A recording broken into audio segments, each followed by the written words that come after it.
Hello and welcome back to another episode of CamBro Conversations. And today's conversation, we are talking all things relationships and ideal partners. To do so, we are joined by an expert in this field, Dr. Taylor Burrowes. Taylor, thank you for joining me. Thank you for having me. Happy to be here. Excited to dive into this one. And as I say with a lot of guests, I have consumed your content over the years and it's positioned me in a place where I think I'd like to have a conversation with this person one day and share it with my audience that I've managed to build over this period. And I've maybe got some different questions that I haven't heard you answer before and explore areas of your knowledge and everything that you bring to this field that hopefully can help people in my demographic or people that are in a similar demographic and try and move forward with. And I think the first question I would have for you, Taylor, is how does somebody end up in a field where you're giving advice to either married couples or single people? What was the story to end up there? Well, it was a bit of a story. I'll try to make it the short version, but basically I was a little bit confused as to how to go about doing it myself. I triple majored in my undergrad in sociology, philosophy, and psychology, and then realized counseling was like a field in and of itself. So it's different in every jurisdiction. Every country has a different process. But basically, I think the main point that I'm now telling people who are interested in helping people in a similar way is recognize that there's a difference between the academic portion, like the formal knowledge and training, which is also, clinics and internships and stuff like that. And then there's the licensing process. So those are two different things. And I think a lot of people feel kind of pushed into the licensure process when they don't necessarily need to, especially now since coaching is so popularized. So you can help people without being a licensed healthcare provider if you're just doing like counseling. Yeah. But given that you're an academic, I think it's interesting that you have worn both shoes, because I think it's very easy for people in their ivory towers and universities and institutions to have these qualifications and maybe look down on the masses and think, what a rabble, what are they doing?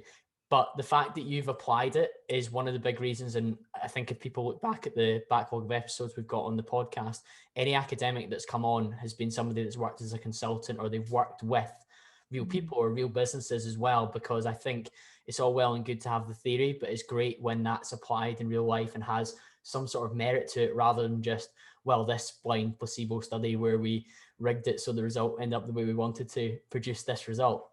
Yeah, that's very true. And I have to say, I was always in the practice angle, but I did kind of sit up there for a time, like looking down at people doing like non-credentialed work, because I worked on the mental health commission, you live in Scotland?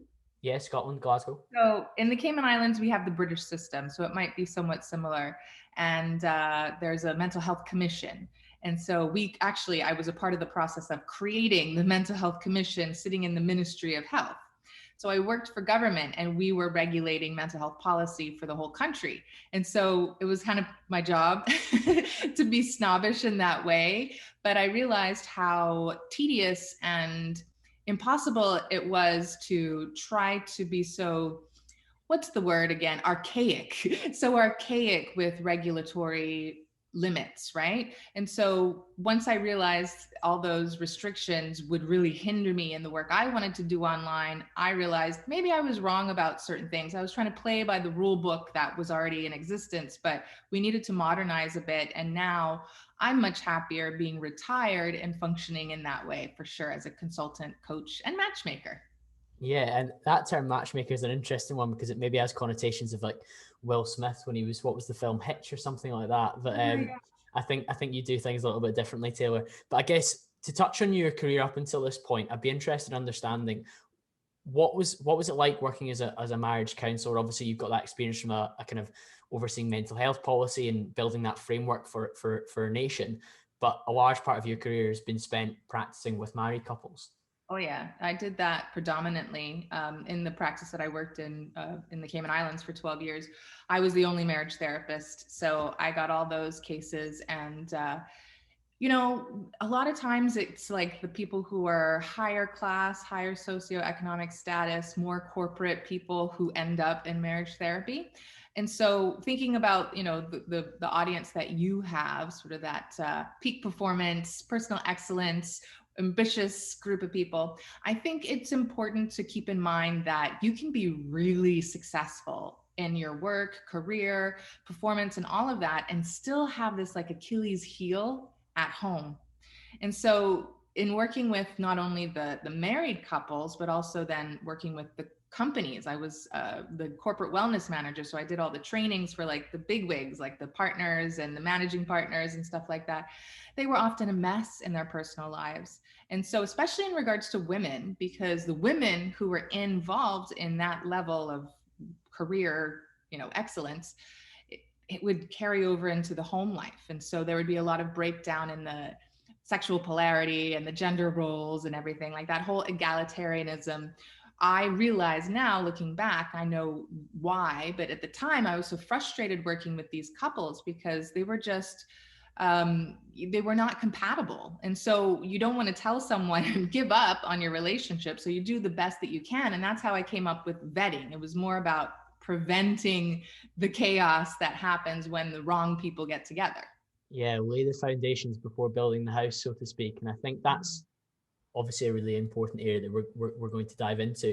But equally, I think to pull out one of the things you said there, these high-flying corporate people, both male and female, often that area of their life is not in alignment with the rest of their success. So if you looked at their business, if you looked at their career, if you looked at their mindset in many aspects, it's fantastic. But when it maybe comes to relationships, that's quite difficult. And I know from like personal experience of some of my friends who consider themselves successful, it can be hard to find a suitable partner that either matches that or works in tandem with that in a way that you would be comfortable with. And I don't think he's the best example, but if you look at Tiger Woods as somebody who is like somebody who's at peak performance and achieving massively within their chosen profession, relationship wise, he has been badly damaged by his relationship with his dad, but then to move to forward to how he's treated like subsequent partners and women throughout his life. It's interesting how you can have this front of amazing success and peak performance in one area, but complete disaster in others.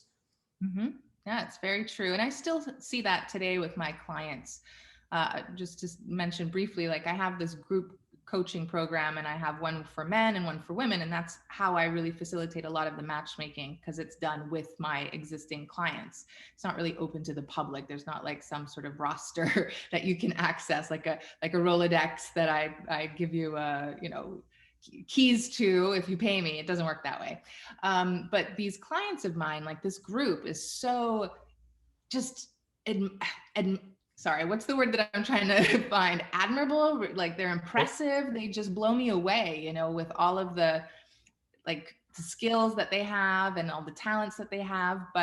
And I try to tell this to people when they want to come into the group is like, these guys they're gonna really be your mentors, right? Like, because they're great men. They just have this, still it's like the shedding of the blue pill, the like old indoctrination that you have to gradually come out of. And it takes time to undo a lot of that programming. So, it's okay if you feel like, it's not like you're, what's the word again? Oh my gosh, I'm going to keep drinking my coffee today. More caffeine. Imposter syndrome is what I'm thinking of. People think that if you're, bad in your personal life, like you're an imposter because you're not a success in full.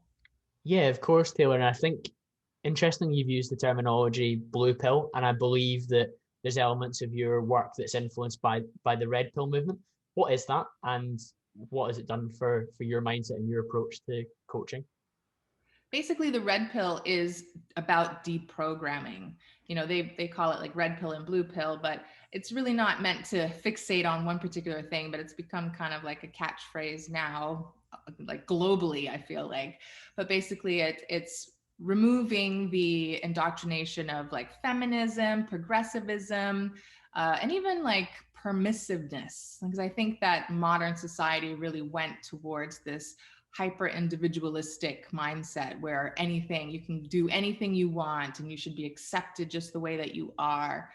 And so the red pill is really recognizing that none of that is really true, that it's just something that was for the benefit of certain people, and that we need to really look at it from a more objective standpoint and see like how because the red pill for a lot of people is a financial thing, right? It's about like how to be sovereign and not just be men to be submissive, right? So it branches out to a lot of things. I obviously focus on the relationship aspect. Yeah, I've heard the term used before on many podcasts that I've listened to, but never understood it beyond when I've listened to you with regards to relationship. How controversial is that in the modern world? This red pill idea and this idea that we should maybe move away from things like the terms used there, feminism, progressivism. How controversial do you find your message in that space? I would say it's still highly controversial. It's also quite like it's growing. Like people are starting. It's trendy, right? And so people are calling themselves red pilled a lot more often now. But there's definitely been a lot of personal conflict or just social media outrage. Like people who are still really, submersed in the other belief systems where anything you say that is critical to someone is either sexist or racist or bigoted. So all of that is definitely still a problem, like with doxing and canceling and Yep. all of that. But once you're in the space where you can be a sovereign individual and work online and not really answer to any major systems, it becomes, a little bit of a like an independence thing where as long as you personally can take the heat, then it kind of fuels your own success because then you attract the right people to you. Yeah, you're filtering your audience. You would rather 100 people who really loved your stuff and actually bought into your like ideals and values than 1,000 people followed you and they were completely indifferent to what you had to say, because one, you'll probably never drive any customers, but two, you'd also never have any really meaningful conversations because everyone would just be, oh, there's Taylor doing her thing and not saying anything about it. Whereas you'd rather people engaged with and hopefully supported them if they're part of that small group. Yeah, and I've had a lot of success. My business is very small. Like I'm not looking to scale or whatnot. Like I have a small client roster, and I don't really seek people out. People find me, and when I'm doing my discovery call, I'm really vetting them. And so I say no to people a lot, and I only accept the people that are the right fit. And sometimes I give people a chance when they're kind of in that gray area. But it's really nice to feel like you can cultivate that own space, your own workspace, and not have to worry about just being available to everybody. Like that's kind of the way that it was in my old life, and it was very incongruent and draining and stressful. And so I really encourage people, if they can, to try to have the courage to carve their own space out and take on the freelancing, self-employment, creating your own business or brand or whatever, and trying it out. Because I think um, it's something that we also, I think, have been ingrained with, is like being an employee Yeah. and recognizing that there's a lot of things that you can do to have financial independence, and that a lot of troubles sort of fall by the wayside when you're able to master that issue. Of course. With all of this in mind, then, Taylor, what do you see as the main differences between men and women? Well, I would like to reframe that a little bit because I think it already starts with a bias and it confuses people. So I would say it's masculine and feminine, not men and women as much as that, because everybody has a different balance. Like men have masculine and feminine traits. Like if you're into young, then the anima and the animus. And it's hard to tell now who is like not just a woman and a man with all the pronouns, the variations there, but literally like people's temperament. Like you can have a woman who's very masculine, and so she might not be very different from a man. She might behave quite similarly to men, right? But biologically, obviously, there's a lot of traditional and consistencies in our behavioral patterns that would fall under the masculine and the feminine. And I think in the way that I do my work, I emphasize heterosexual monogamous relationships. Now, that doesn't mean that I'm not open to anything alternative. I used to be an advocate for LBGT, whatever it is now. Like I'm happy to work with people who have different sexual orientations, but that's just the way my audience is targeted, right? Yeah, of course. You have a niche that you bring your expertise to, and that's the audience that you're speaking to. Right. So in regards to that, when I'm talking about that, like what's the difference between men and women, it's from that framework. So when I work with people, in regards to relationships, I find that the breakdown there is the sexual polarity piece. That's a really important part that a lot of people miss, and it's quite abstract. So I think it does deserve some, fleshing out. And I've done a video or two on it that seems to be helpful for people, but it really highlights the importance of the sexual differences, right? So it's trying not to become too egalitarian or to become too much like best friends, because when you lose the sexual polarity, that's when the relationship breaks down, because the sexual intimacy is not really present as much as it should be. Okay, so that would probably be something you saw in person regularly when you were a marriage counselor, where the sexual polarity, was out of whack, so to speak, to try and use a bit of a more American phrase. And what was one of the drivers of that? Is it that men are not maintaining their masculinity? Is it that females are adopting more masculinity? What did you see as a driver of that misbalance between sexual polarity? Definitely both. A lot of the men that I would see in therapy when I was working, and just generally, I think the vast majority of men, I don't know, especially in the Cayman Islands, it's kind of tricky to generalize, because culturally men are quite masculine. Do you know what I mean? Like it's a little bit different in the Caribbean. Like some of the mannerisms and whatnot are masculine, but I think the pressure to be soft and to be, emotion focused is definitely a mainstream, requirement these days. And so recognizing that a lot of men just think they're doing the right thing. They think they're being a good man by being nice and by putting the woman first and putting her on a pedestal, and happy wife, happy life, all of that sort of thing. But basically it feminizes him in her eyes subconsciously. And she then fills that void of the abrasiveness or the take charge and the control, and that's when it shifts. And so a lot of times people ask me, well, can the sexual polarity work in the reverse then? And I say, well, I mean, I guess it kind of has a distortion effect, right? Like it can have a synergy, but it's a distorted synergy. And if the two of you are really, content that way, like what do you call it, sub dom in the reverse, okay, that's an outlier situation. Again, I generally talk about people who are, not an alternative lifestyle. So for regular people, they're really just struggling against this cognitive dissonance, right? Which is where they know something isn't right, but they feel pressured to be a certain way or act a certain way. And it's just an incongruence that is deeply rooted in their subconscious. Yeah, I can understand where you're coming from, because if the balance is too far shifted the other way, yes, perhaps it could strike a balance, but it's a balance that is almost against our evolutionary backgrounds and against how we traditionally have been partners or married, or whatever the term you'd want to use. With that in mind, you've used the vetting term, and that is one of the most important questions that I feel I've got to ask you. How important now is vetting versus previously? Has that changed over the years in terms of levels of importance?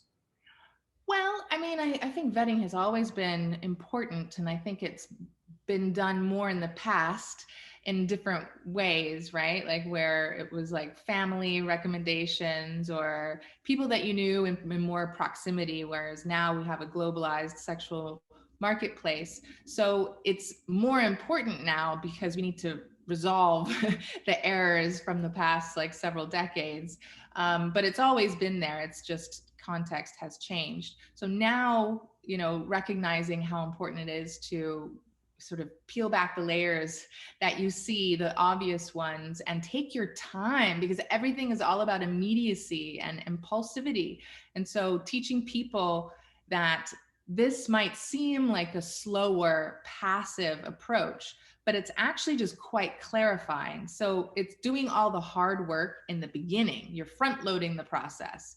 And then you hit kind of that point where when it works out, then by, who knows, there's not like a definitive time, but it could be 6 months if you have access to each other and you're getting to know each other through really valid experiences. Let's say by 6 months to a year, you could be smooth sailing and well on your way to a happy forever ideal relationship and marriage. Yeah, it's interesting you raised that kind of immediacy bias that we have now, people wanting gratification immediately. I'm a huge fan of delayed gratification. Many of the audience will be as well, where through their fitness or their health or their work, they put in the groundwork, so to speak, the foundations to put themselves in a better position moving forward. And it's interesting that you're encouraging that in the same way for courting or building a relationship before you dive feet first into something a bit more serious. What are the initial steps of vetting then? And I guess one of the first things when I was asking you that question previously was I was thinking we've got more information now than ever before to vet somebody in terms of maybe like online presence or ability to research them more. Yeah, I mean, I met my boyfriend from being online. We both work on Twitter, and we were a part of the same circles, and so we vetted each other using those avenues in the beginning, and then it escalated slowly over time, and we met like 9 months later physically, and then it progressed quite quickly, and I ended up, he's a digital nomad, or was, I guess, at this point, but we met again a couple of times, but it all sort of came to fruition when I met him in Saigon and Ho Chi Minh and Vietnam. And then we did like 3 months traveling Southeast Asia right before the pandemic hit. So it was beautiful timing on our parts. But yeah, so I think the social media really can be helpful. A lot of people opt for the online dating apps, and I absolutely advise against that. There are some exceptional examples of people who have worked out or gotten married or whatnot, but you still have to use the vetting even more when you're on the dating apps, right? But the problem with dating apps is the opportunity cost. And so I really try to emphasize for people, I mean, if you're young and you're bored and whatnot, you have very little obligations, then sure, you've got lots of time, like maybe it's fun for you, have at it, use it as practice. But the more you have going for you, the less you want a second or third job, like dealing with these stupid apps. Like it's so much of a time sink and an energy sink and an attention sink that it's going to keep you from anything good that you might come across in other more organic contexts. Yeah, it's funny you say that, Taylor. We've had a previous guest who founded a unique dating app that only works 1 day a week because people do spend so much time on it, swiping and trying to arrange dates, whereas he's got an app called Thursday where literally if you want to go on a date and you want to meet somebody, you can only do it on a Thursday. So it's quite an interesting concept, but equally, as you say there's that time cost and investment there, but also I think a lot of people on the apps are there either for an ego boost in terms of matching with somebody attractive to feel attractive rather than like going out to meet a particular person because you actually want that. And equally, a lot of the people that are on there are looking for a hookup rather than a relationship, and it's very difficult to filter for that. There's not a setting on the app to do that. Yeah, it makes it very difficult. And anytime someone feels resistant to the idea of using like just their online organic networks, like communities, hobbies, interests, like everything has a platform somewhere now. It's like either on Instagram or Facebook or Twitter, wherever. It could be, I always recommend like Yelp, Google Maps, Groupon is something that's here. I don't know what you have over there, but yeah. Okay. So like these things really target hobbies and interests and values, right? So if you're single, then go ahead and just put yourself out there. Go do things like whatever you're interested in. You're going to be meeting people who are also doing those things too. And now that, you know, restrictions are a little bit, you know, they're lightening up a bit, you can do a little bit more. But generally speaking, like even though they're not geared towards single people, it should be very easy to tell who's single and who's not. And so you don't really want someone who's so desperate for attention that they're putting themselves on an app just to have that immediate connection, right? You want someone who has enough going on in their lives that, yeah, they might be ready for a relationship, but that's not like the most important thing on their mind, right?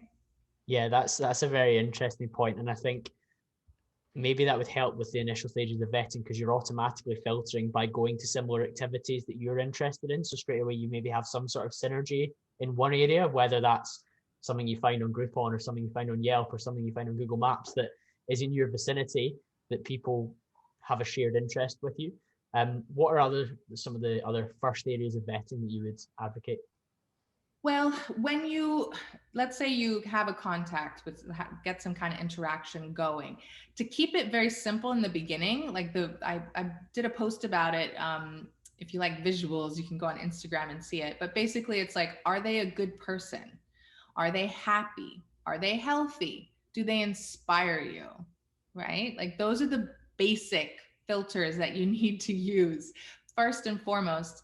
I mean, obviously, are you attracted to them? But that doesn't need to be said, right? Like they have to have some level of attractiveness to you from an aesthetic perspective. You don't want to be forcing yourself to date someone if you're not naturally, genuinely attracted to them and desire them. But you know, it can get a little bit complicated. I talk to people a lot, and it's difficult to convince them that they don't have to burn like crazy hot for someone for them to be the ideal partner for them. You just need to have like a reasonable level of sexual desire. It just needs to be genuine. It can't be negotiated, but it doesn't have to be like a 10 out of 10, right? And so a lot of people, what they do is they compensate, right? They will try to compensate for one area over the other. So I talk about in my formula, it's logic plus desire plus love. So they might be 10 out of 10 in the desire realm, but then they're like, I don't know, like a 4 out of 10 in logic. And that just doesn't work, right? Like you can't compensate for one with the other just because you have a spike in one side of it. So that's often very difficult to convince people of, because once you catch the feels, you get attached. It's almost like an addictive response, right?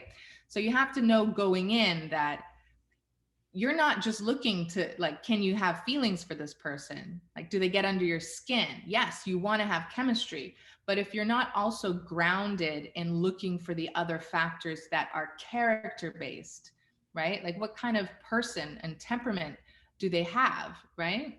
Those are the really important factors that are the basis, the foundation of a healthy, lifelong, ideal partnership and marriage.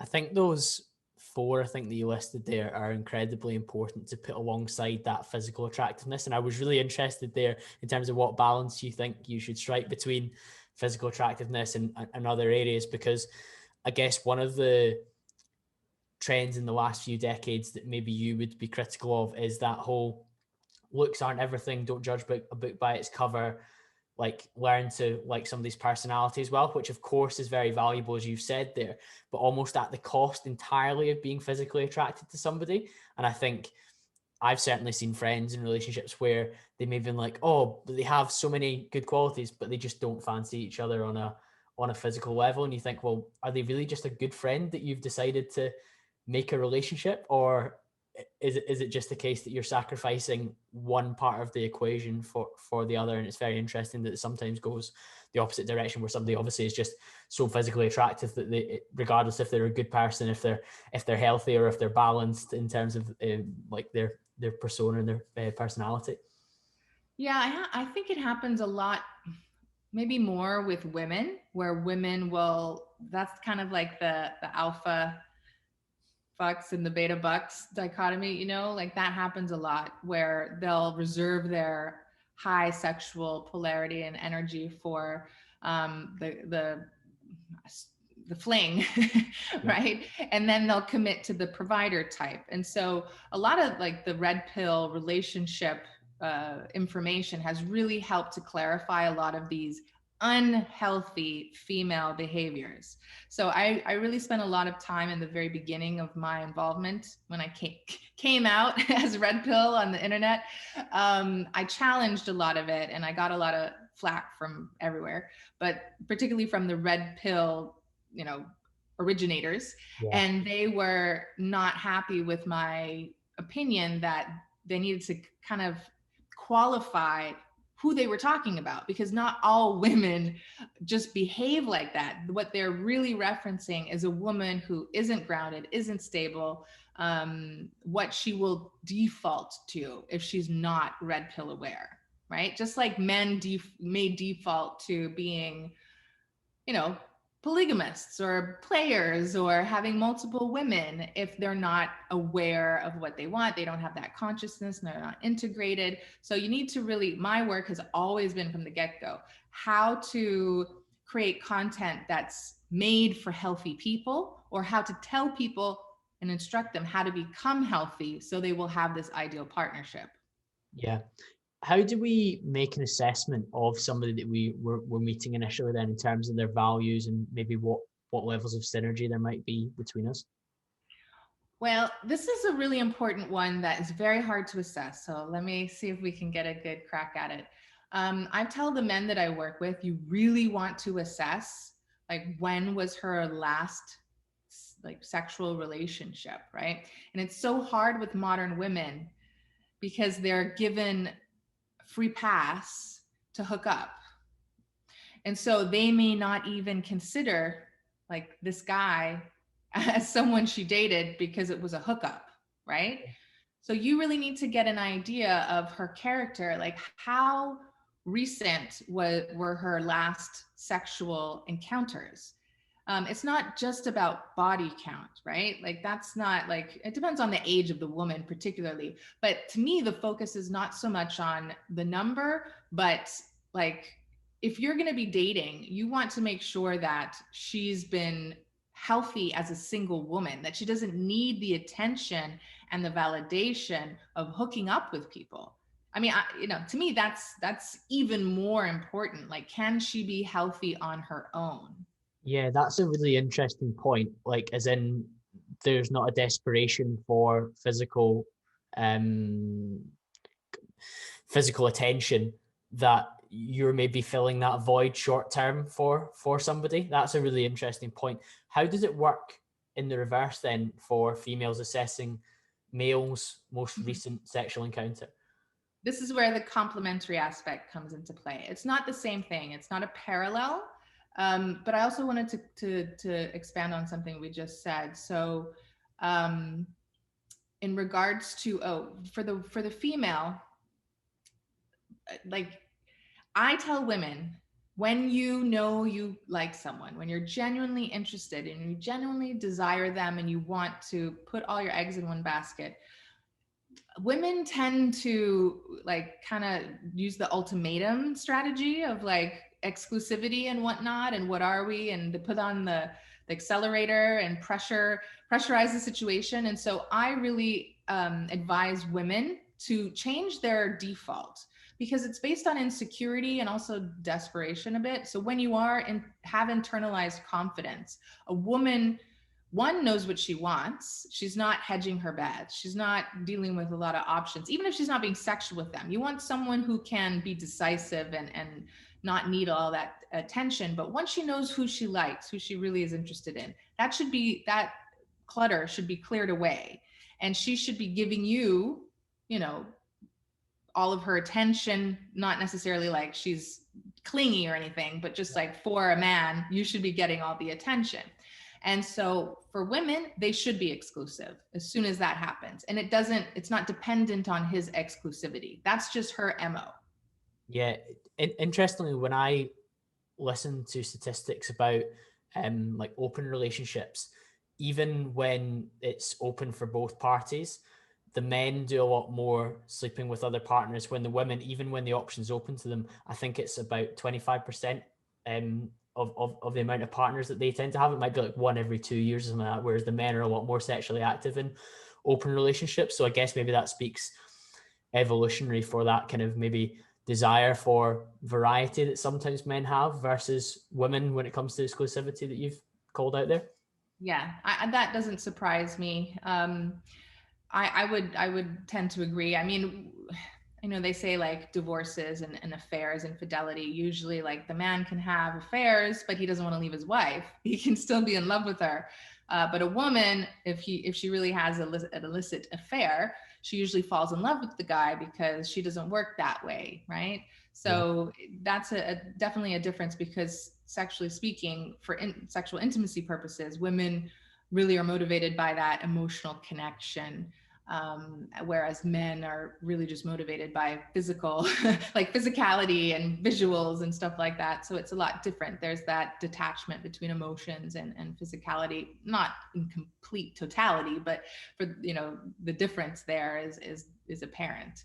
So I think that does play into it, but men have a little bit more leeway. Now, a lot of the men that I work with are more conservative, but I'm not a conservative. People often get that confused. But if you had to choose one over the other, like, I guess I'm leaning right.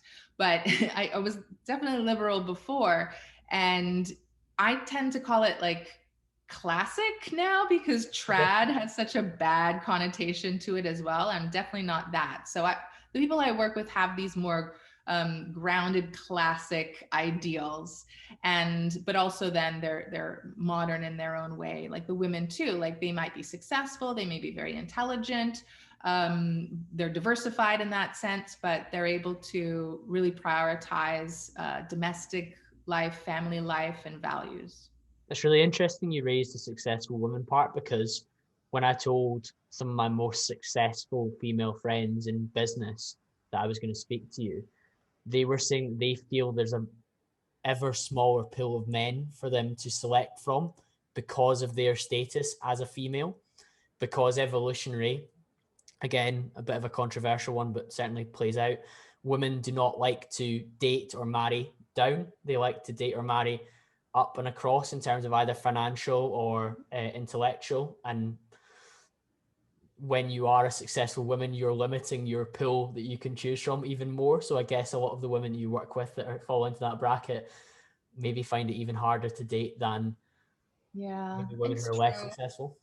If I have some really, I wouldn't call them alpha women because I don't really attract those types, but maybe ex alpha women, you know, like, and let me just say, I use that term because they use that term. I don't use it.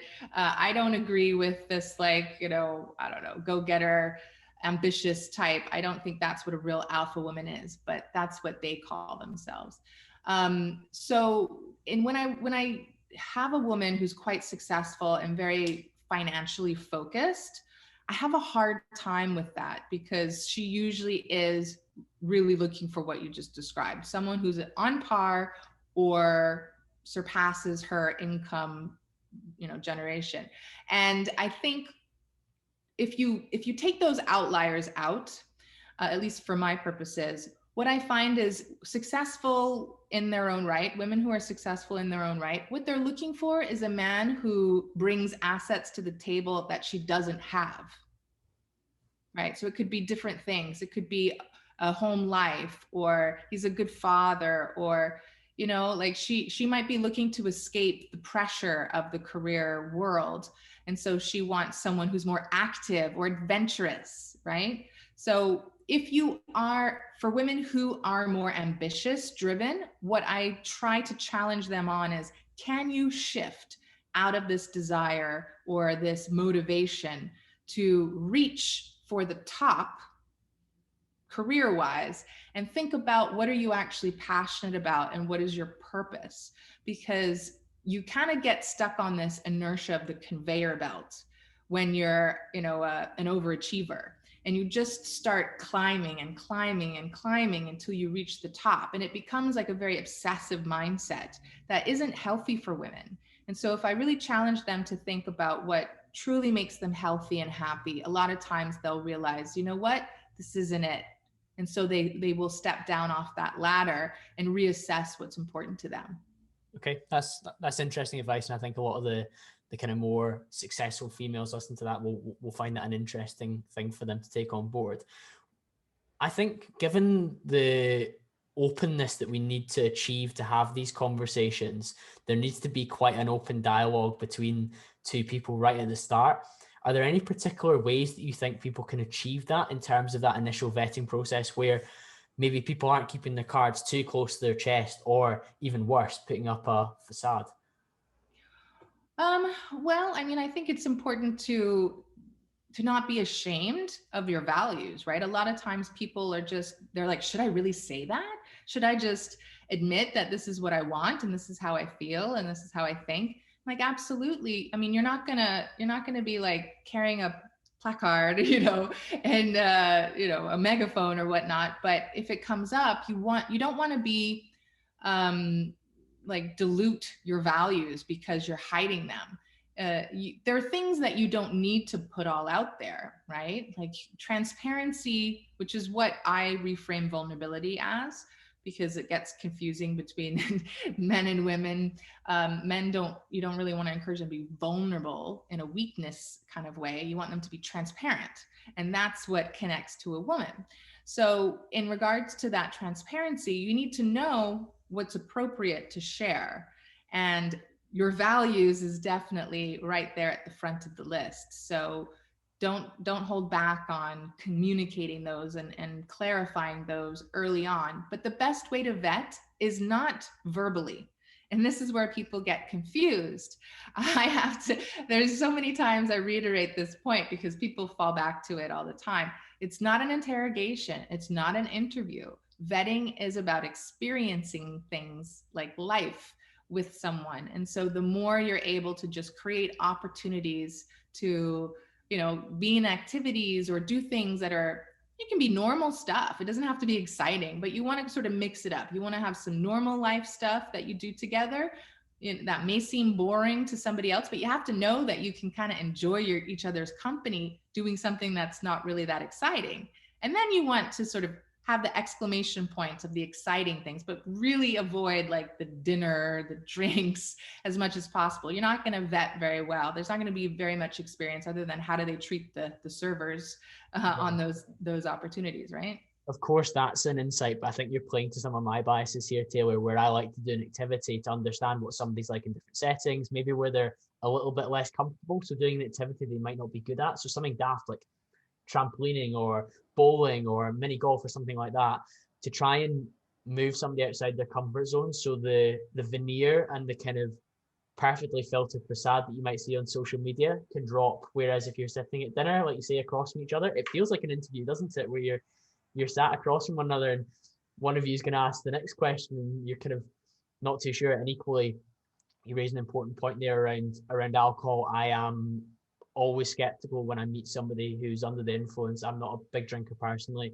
And when somebody's maybe under the influence, they can change or like dial up or dial down elements of their personality based on how they react to drinking. So I do think first dates or early dates that are very alcohol focused can be quite misleading about where somebody's actually at.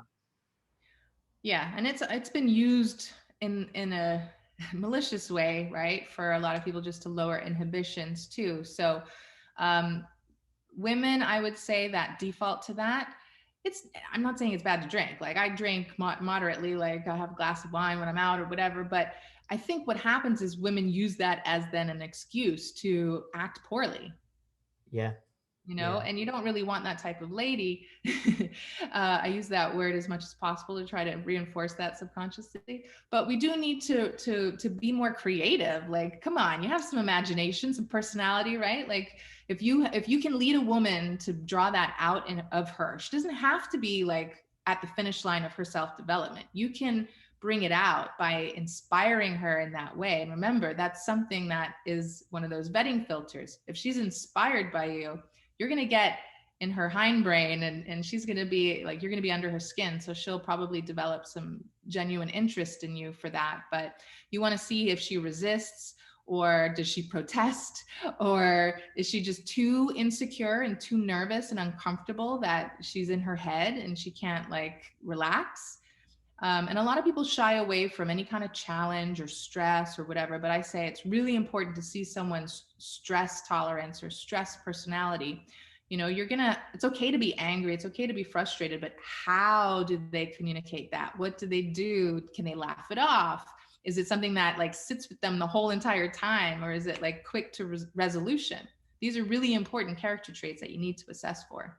Yeah, I have a lot of loops open in my head after that. But the first of those is that stress response. So seeing somebody when they come under pressure, how they respond, because obviously if you spend a long-term relationship with somebody, there's going to be ups and downs, there's going to be peaks and troughs where it's important you understand how that person responds. So I think it's very interesting that if you can create those experiences within your first few face-to-face physical meetings, then you can get a better gauge of somebody. And I know you mentioned like the it's not a great gauge, but how somebody speaks to waiters and waitresses. It's there's going to be lots of other elements that you can gauge, elements about their personality when maybe the pressure comes on. So maybe they've had a bad day at work. Does their personality just turn on a sixpence and become really quite toxic? Because that's going to be a red flag, because best believe they're going to have more of those bad days or even worse days when you're together. So I think that's a really interesting point you made, Taylor. Yeah, it's really important. And also for men in particular, I don't know, I guess you have a mix of men and women in your audience as well, but specifically for the men, what I've been dealing with a lot lately in some of my clients' experiences is the woman or the man tries to avoid the conflict or the stress. Like if there's a disagreement, or he just sort of wants to make everything pleasant and fun and nice and romantic and whatnot. So it's like this fantasy. It's like the reverse of like, the Disneyland fantasy that women have, but men have this really romantic motivation as well. And so they can kind of fall victim to this, where they're just always like trying to create this great experience. I think a lot of PUA, like ex-PUAs, pickup artists, like they kind of tend to do this because they're trying to project that persona. And then what happens is you're not vetting, you're just entertaining, And so you need to remember that one thing that you need to get good at as a man is how to confront, right? And confrontation is not conflict, like confrontation is not aggressive. Confrontation is just dealing with the truth of the matter, like facing something directly, right? It's directness. And so women generally are really bad at this. I will say that women either are like avoidant or they're too abrasive because they've like crossed the line, and then it all comes out and it's so inappropriate. So it's really important as a man for you to make sure you know how to have healthy confrontation, how to be transparent, how to be problem solvers, conflict resolvers, and demonstrate that to the woman. It is so attractive to see a man have confrontations effectively. And so if that comes up in your experiences with her, don't shy away from it. Don't avoid it. Like a lot of the men are like, oh, this happened and it pissed me off. I'm like, well, what did you do about it? Nothing. I didn't want to, push the envelope. I'm like, no, that was your missed opportunity. She wants to see you do that. Like, that's hot. That's sexual polarity. Yeah, women shit test as well, don't they? So in the early stages, they'll shit test you to see what your reaction is to something that they know probably pushes your buttons in the wrong way. And if you don't respond to it, as you've just said there, whether they know this or whether it's subconscious, they're like, okay, he's not a strong enough man for me potentially. Yeah, I mean, I'm just talking about in general too, not specifically from her, like just in the whatever you're doing, like there's something happening, whether it's with the taxi driver or the server or I don't know, wherever you're at, someone in the park, but that seeing you confront someone else is the best thing. But like if she does shit test you, women usually aren't conscious about their shit testing. And so it happens commonly in the very beginning because she's trying to understand the energy that she's picking up on, right? And so women are so insecure that they misread things a lot or they personalize it. And so the shit test seems like a shit test, like it seems rude because it's her anxiety talking, usually. Okay. Very few women like intentionally shit test a man. And so once you reassure her, that should go away. So what I would watch for is women who perpetually shit test you. That then becomes a problem that you don't have time for that. But as long as you can connect with someone, be transparent, reassure them, and then she shifts, then that's a green light. Yeah, we've spoken there about some differences when it comes to confrontation and obviously the benefits of the man showcasing his ability to do that in a measured, controlled way. What about when it comes to intimacy? How does that differ between the two? It's so hard to talk about first intimacy, especially, right? Because There is no set time. Everyone has different circumstances, and you want to kind of validate like what that sexual chemistry is, but you don't have to. You really don't have to have sex in order to confirm that you have sexual chemistry. If you're really good at flirting and teasing and playfulness, and you can keep that sexual charge alive, push that as far as you can take it. Keep that anticipation going.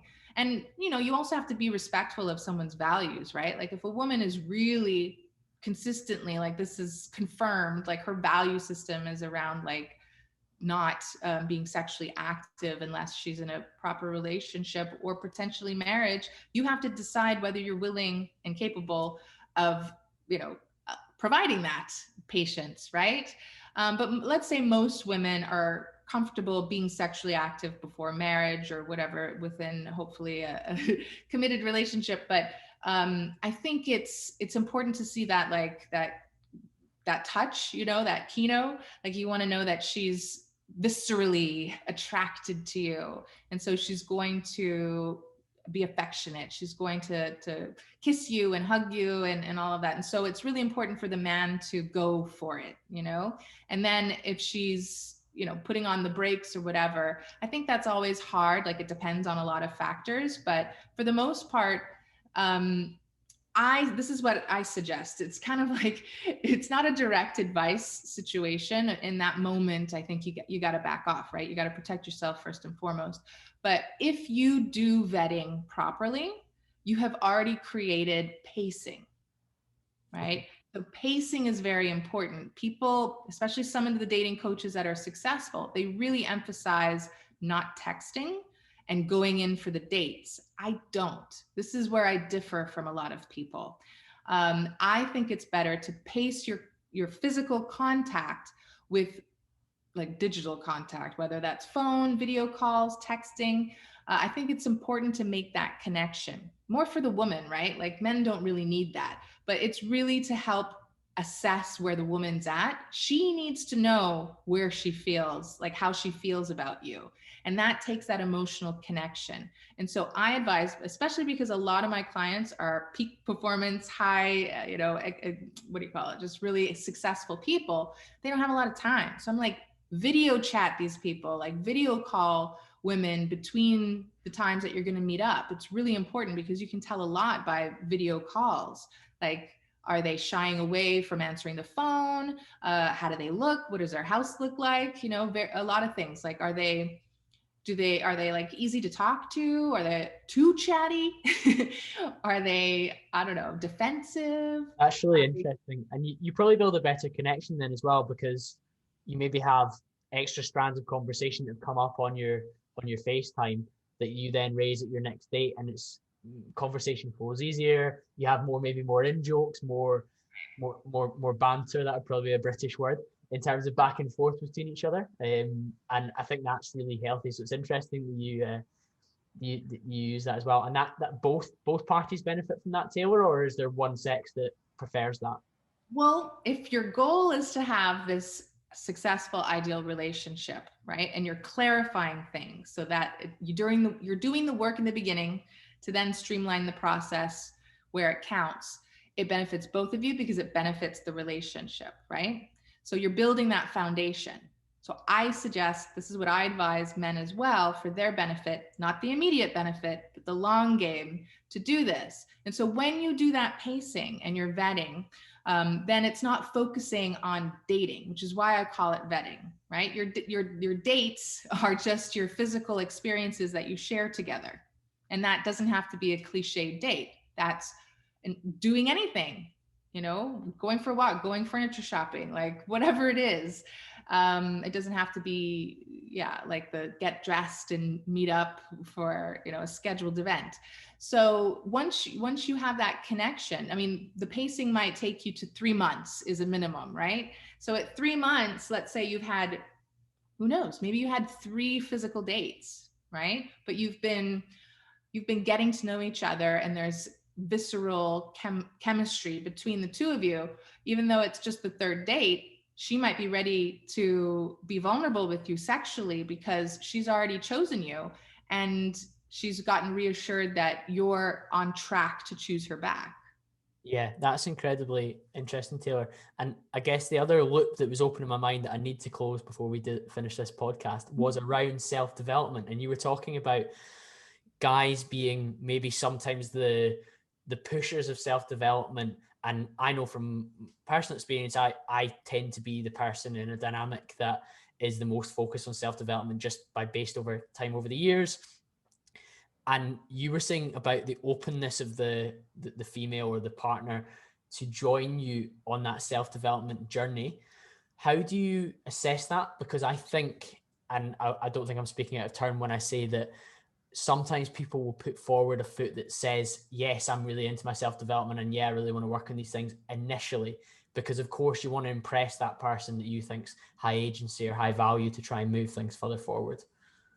I would say the biggest tell for that is, does she have that accountability? Like when no one's looking, right? Like just on her own. And when she is caught being wrong or making an error, how does she respond to that? It's so important to see someone who has like that sort of temperament of, you know, remorse or contrition, right? Like she's going to fix her behavior and she's humble about it. So she apologizes when she needs to apologize, takes responsibility, and then demonstrates that changed behavior. That shows you that she has accountability and she wants to strive to be better. That's really interesting. And then you can create a much more solid partnership when it comes to both wanting maybe the same things rather than one paying lip service to it to impress the other one and what not, Taylor. How much time do we have? Because I want to say one thing, but not if we have. Yeah, Taylor, I've got all the time in the world for you. Let's go into it.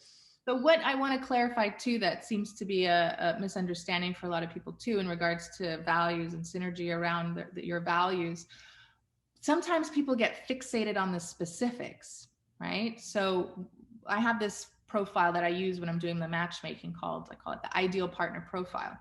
And so it's just for me, and I use it to match people up, but talks about your values and things like that. And sometimes the list is so funny. Like it's got, I don't know, 50 things on it, and it gets so specific, like down to the sport that you watch on the weekends, right? And so I have to explain that your values are your core values. These are meta principles that you live by. How you actually demonstrate them, one, may change over time, but two, you don't need to have that like commonality between you and your partner on how you stay fit and active.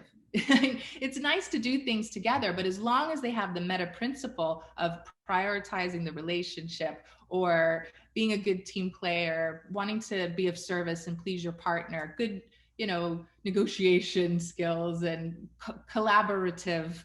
I think being a collaborative person, not necessarily always agreeable, but yes, agreeable is important, but having that humility and all of that stuff. So if you want to do one thing and she wants to do the other in order to be fit and active, that's totally fine. But you're going to be able to have that ability to negotiate with each other and put yourself out or be uncomfortable or just sort of experiment and not be selfish and closed-minded about things, right? So those are the meta principles: being open-minded, having courage, you know, feeling like you can be adventurous and try new things. Those are the important qualities, not how you actually demonstrate them. So look for that, like the broad concepts, not the like nitpicky stuff. Yeah, not necessarily how it manifests or how it's actualized and how it actually happens, but more so the concept behind it. So you gave a physical example there in terms of like they care about their health. So maybe they do that through CrossFit, and maybe you do that through running, or maybe they do that through Zumba and you do that through lifting weights. That's the most important thing, is the underlying layer, which is that they care about their appearance and they look after themselves from a healthy perspective. Absolutely. I think the exception to that, there may be a couple, but probably the most important one is religion, right? Yep. Because you might have faith, but you demonstrate it differently. And so that's the one that's important, because you're looking at it, it's usually a little further along, not in the very beginning, but when you're looking at parenting aspirations, right? Like how you want to raise your children.